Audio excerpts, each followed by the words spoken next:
आज दिवसाची सुरुवात मस्तपैकी चहाने झाली। त्यानंतर मग मला फ्रीज साफ करायचं होतं, तर फ्रीज साफ करत असताना अगोदर बटन बंद करून घ्यायचं आणि मगच त्यातलं सामान काढायचं। फ्रीज साफ करून घेतल्यानंतर लगेच स्वयंपाकाला लागले। आज वांग्याची भाजी आणि बाजरीच्या भाकरी बनवायच्या होत्या, तर अगोदर वांग्याची भाजी बनवून घेतली आणि मग नंतर भाकरी बनवल्या। वांग्याची भाजी आणि बाजरीच्या भाकरी खूप छान लागतात आणि सोबतच फ्रूट कस्टर्ड पण बनवलं होतं। आणि त्यानंतर आला होता प्रिशूचा मामा आल्यावर प्रिशू खूप खुश होती।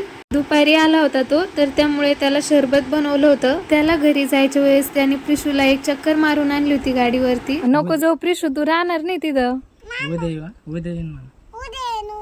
नको।